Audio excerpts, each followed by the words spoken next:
Trump's campaign momentum and Kamala's challenges. That's right, Patriots, buckle up because we're diving headfirst into the political thunderdome that is the 2024 election. Trump's on fire, Kamala's on the ropes, and we've got the inside scoop. It'll make your head spin. From crowd sizes the media won't report to debate dodges that are everybody talking. We are exposing it all. And wait until you hear Trump's plans for Social Security and tips. It is a game changer, folks. Is this the beginning of a landslide victory for Trump? Well, stay tuned because this story is hotter than a MAGA rally in July. And speaking of game changers, let's talk about protecting your financial future in these turbulent times. Just as Trump is shaking up the political landscape, global economic shifts are impacting your wealth. Gold prices have surpassed $2,400 an ounce, reflecting a weakening U.S. dollar.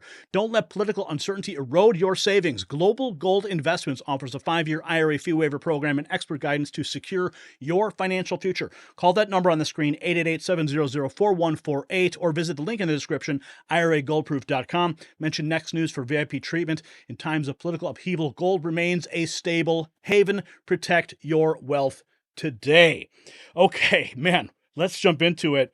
What a news day for the Trump campaign. And of course, Kamala on the ropes reacting. President Trump held it was like a 78-minute press conference today. And we've got some of the clips lined up that you need to know what happened. We've also got reaction from Kamala Harris. So much is happening here. So let's jump right into it. We've got our first hit. This is Steve Cortez tweeting out what President Trump said. And the people know this. You know this. You feel it. You feel it at the gas pump. You feel it at the grocery store. You feel it if you go out to eat, if you can even afford to go out to eat. President Trump says people are voting with their stomachs. And he's right. Americans can't afford to feed themselves and their families. It's really sad in this day and age, especially underneath the boot heel of the Biden administration that's really turning this country into a third world despot. Let's go here and jump to President Trump right away. The polls have suggested. There are some polls that say we're going to win in a landslide. People are voting with their stomachs, meaning they're going to the grocery store. They're paying 50, 60, 70% more for food than they did just a couple of years ago. Look at what's happened to energy. Look at what's happened not only to their cars, where gasoline's gone from $1.87, $1.87, and we had moments when it was below that, but it's gone from $1.87 to $5, $6, and $7. And they take the strategic national reserves and they take it out, even though it's peanuts compared, it doesn't last long. But they're virtually empty now. We've never had it this low. And he's using that to keep the gasoline prices as low as possible. He's sucked all of the oil out, essentially the gasoline, to keep the price down a little bit, and it's had very little impact. But you know what? We have no strategic national reserves now. Wow. He's emptied it. It's almost empty. It's never been this low. Now, we got another minute left on that clip, but what he's pointing out here is a national security threat. Joe Biden emptying the strategic oil reserves, not because, we're isolating ourselves from the world, but because he wants to artificially lower the gas prices to help him politically. That strategic oil reserve is designed in the event of a world war, which we could very well be on the cusp of. I mean, look at all the different hotspots across the world. You've got China, Taiwan. You've got North Korea. We reported the other day what they're doing on the border there with South Korea. And of course, who can forget what's happening with Ukraine and Russia? And then the Middle East is a powder keg. Any moment now, we're expecting Iran to start doing strikes on Israel. And this guy is lowering the strategic oil reserve so to be politically expedient during an election. It's a disgrace. And I had it at a good level, and I would have had it more if the Democrats would have approved the deal. I had a deal to buy it at $22 a barrel, and now it's going to be close to 100 pretty soon, my opinion. And the Democrats didn't want to do that, but we bought a lot anyway, and we had it pretty good. And what they've done to the national reserves, the strategic national reserves, is, as you know very well, because you cover it, but what they've done is incredible. They've just, for the sake of getting some votes, yep, for the sake of having gasoline, that's meant for wars. It's meant for, like, tragedy. It's not meant to keep a gasoline price down so that somebody can vote for Biden, or in this case, Kamala, who, by the way, is worse than Biden. And she's actually not as smart. Okay? She's actually not as smart. That's hard to believe, isn't it? Well, he basically just confirmed exactly what I just told you with respect to the strategic oil reserves and Biden using it just to get votes. Jumping to Dinesh D'Souza, he's reporting a clip here. This is coming to us from Fox. A reporter asking Trump if he's concerned with the size of Kamala's crowd, and the response is worth the watch. Now, before we get to Trump's response, remember what we reported yesterday. Okay, she had this huge rally. But people were there not for her, but because a famous Billboard chart topper was there to sing.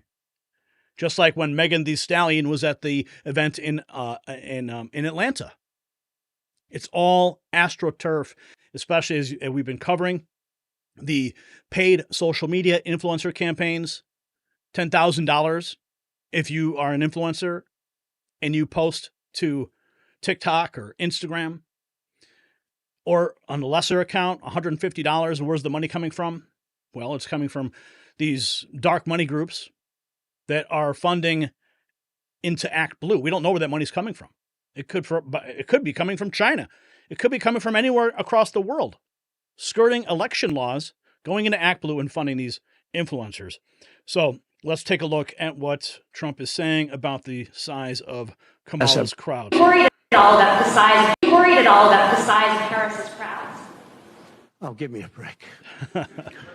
Listen, I had 107,000 people in New Jersey. You didn't report it. I'm so glad you asked. What did she have yesterday? 2,000 people? If I ever had 2,000 people, you'd say my campaign is finished. It's so dishonest, the press. And here's a great example. I had in Michigan recently 25,000 people, and 25,000 people we just couldn't get them in. We had in Harrisburg 25,000 people, and 20,000 people couldn't get in. We had so many. Nobody ever mentions that. When she gets 1,500 people, and I saw it yesterday on ABC, which they said, oh, the crowd was so big. I have 10 times, 20 times, 30 times the crowd size. And no, they never say the crowd was big. That's why I'm always saying turn around the cameras. I'm so glad you asked that. I think it's so terrible when you say, well, she has 1,500 people, 1,000 people, and they talk about, oh, the enthusiasm. Let me tell you, we have the enthusiasm. The Republican Party, and me as a candidate, but the Republican Party has the enthusiasm. And everything that's behind the Kamala campaign is all straight up AstroTurf propaganda. And the media is glad to run with it in order to artificially inflate poll numbers and create, of course, the perception of Kamala's support. It's all smoke and mirror, folks. Do not fall for it. That's why we're here. We're exposing it. Now, here is another question that was posed. Scott Adams, he says this candidate, Trump, knows how to answer questions. Trump bodies a reporter for questioning his campaign schedule. Let's go to Trump and see the reaction. Okay. Mr. President, you have not had a public campaign event for nearly a week now. Tomorrow you'll be in Montana, which is not a swing state. Some of your allies have expressed concern that you're not taking this race seriously, particularly at a time where there is enthusiasm on the other side. Why haven't you been campaigning this week? Because I'm leading by a lot, and because I'm letting their convention go through. And I am campaigning a lot. I'm doing tremendous amounts of taping here. We have commercials that are at a level I don't think that anybody's ever done before. Plus, in certain cases, I see many of you in the room where I'm speaking to you on phones, I'm speaking to radio, I'm speaking to television. Television's coming over here. Excuse me, what are we doing right now?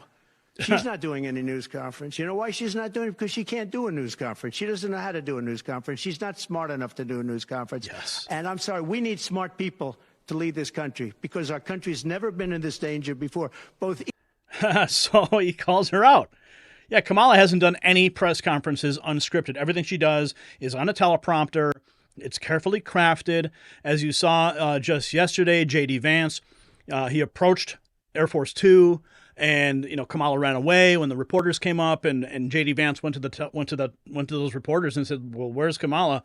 She leaves you guys here, never taking the opportunity to present her message to the American people. The press is standing there waiting.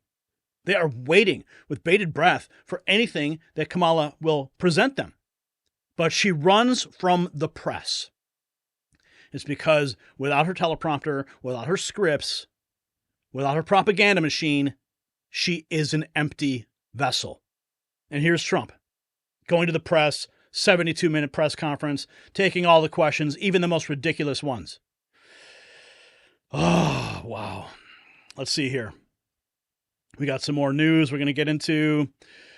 Okay, so you guys we've reported on this. This is the no tax on tips thing. President Trump doubling down, tripling down on this moment. But I think the new big addition to this is the point about Social Security. Now, if you're collecting Social Security, you pay taxes on that, don't you? Which I think is ridiculous. Well, here's Trump's answer. People, they're going to destroy Social Security. I am going to leave Social Security. I'm not raising the years. I'm not raising the age. I will be saving Social Security, and I'm going to work it out that there's no tax on Social Security for seniors. I'm also doing no tax on tips. No tax on tips. So waiters, waitresses, caddies, people that drive cars, people that get tips who have been harassed by this government, we're going to have no tax on tips. That's a big thing. I think it's a big thing, too. That is a big thing. I mean, the hospitality industry relies on tips.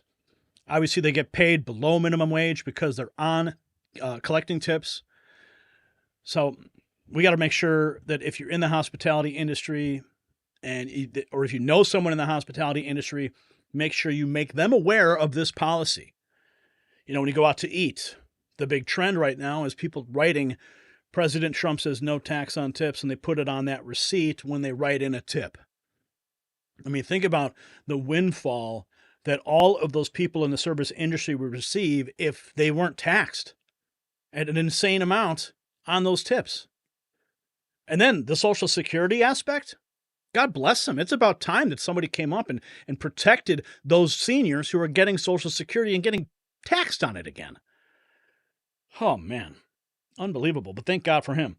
Okay, we got 1, we got 2, we got 3, we got 4. Okay, now, this is a short clip. This was another, this just happened a couple hours ago. Looks like Kamala Harris speaking to a bunch of union suits. They probably were all forced to be there by their union bosses. Kay Fitton stating, Harris says, "We believe in the collective," and of course that is the problem. We believe in the collective. We're not falling for these folks who are trying to divide us, trying to separate us. What? Trying to pull us apart. That's not where the strength lies. That's hilarious. That's all the left does is divide us. I mean, how many events has Kamala put on already? White folks for Trump, or white folks for Kamala, or, dads for Kamala. I mean, that's all they're doing is they are separating everybody into a nice little neat demographic. And that's a tactic of the left, divide and conquer. They want to control every single one of these groups. What is she talking about? We're not trying to divide. That's all the left does with identity politics. Yes, sure. Thanks, Kamala. All right. Now, this is another interesting point. Little Pump putting out this message on X. He's speaking facts.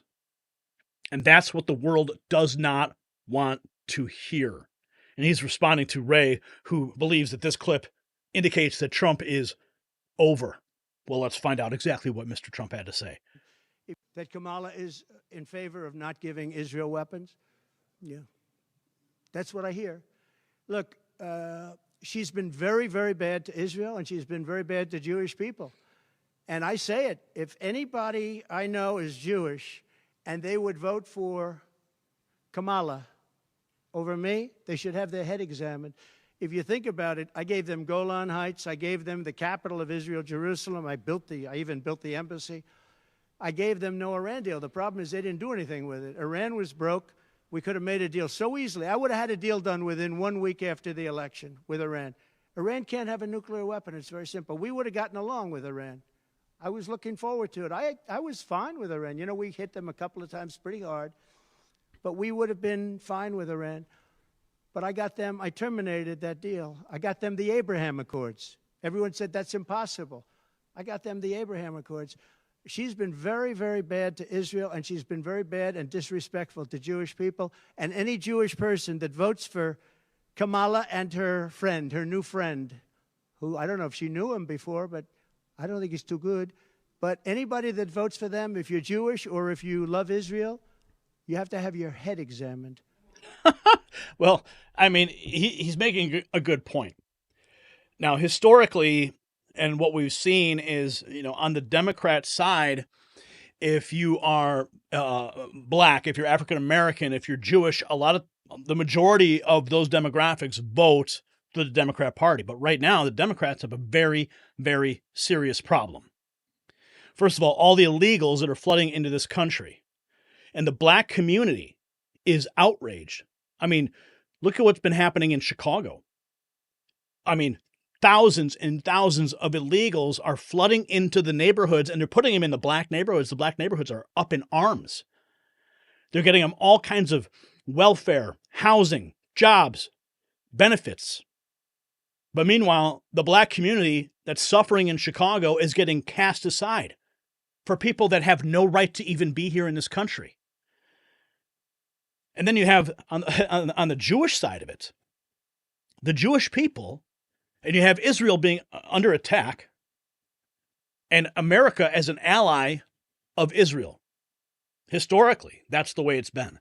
But then you have this faction within the Democrat Party. They are pro-Hamas, they're pro-Palestine, and you hear them chanting at these rallies, from the river to the sea. It means that these people are advocating for the eradication of Israel. So why would any Democrat in their right mind, someone who is of the Jewish faith or a supporter of Israel, why would they in their right mind vote Democrat? They're effectively voting for the demise of their own home country. But of course, you know, they're going to take sound bites from this, and they're going to say that Trump is X, Y, and Z, and he's a racist or whatever. But the fact, that's the truth. That's the truth, folks. Okay, let's see. We've got another clip here. This is from... Okay, so Nick Sortor posting, Kamala Harris is refusing to commit to all 3 debates with President Trump, calling her a coward. This is 3 hours ago. Trump has her running scared, and he calls her Chicken Mala Harris. Let's listen to this. In all 3. Madam Vice President, Donald Trump agreed to 3 debates. Will you be participating in all 3? I've always been on record. I am looking forward to debating Donald Trump, and we have a date of September 10th. I hear he is finally committed to it. I'm looking forward. What about the other 2? Let's make sure we get this photo. What about the other 2? Madam Vice President, Donald Trump agreed. That's creepy. Yeah, 3 debates. One's going to be on Fox, from what I understand. Another one on NBC. So it's going to be really wild to watch these debates unfold. Now, one of the reasons Trump never committed to debating Kamala in the first place is because, first of all, she's not the actual nominee yet. Once they nominate her at the convention or at the virtual convention or whatever device they attempt to do, so that they can avoid any chaos at convention, because there has been whispers, and we've been talking about it here. Even Roger Stone has said that they would bring in Michelle Obama at the end. Now there's even whispers of her vice presidential pick vacating the ticket because of this whole stolen valor scandal. Now, I don't think that's really going to happen. I think that would really create even more chaos in the Democrat Party. But you never know. I mean, this has been the craziest election cycle we've ever seen. So Trump has said he wouldn't debate because there's no nominee. Well, now it looks like there is an official debate on the schedule. So I'm looking forward to that. Now, this is also interesting. This is from Colin Rugg. Kamala putting out her accent again, saying thank you to all the sisters and brothers before rushing off the stage. Now, you know, this is a common tactic. We see this time and time again with these politicians, especially from the Democrat Party. What do? They adopt some kind of dialect or accent to pander to whatever group they're talking to. We've seen it with Hillary. Now we're seeing it with Kamala. You know, the one thing about all of us is we like hard work. Hard work is good work. Hard work is good work. The thing that we like about hard work is we have fun doing hard work. Thank you to the sisters and brothers of UAW for all you are and all we will do over these next 89 days. God bless you. God bless you. God bless you. We're going to get this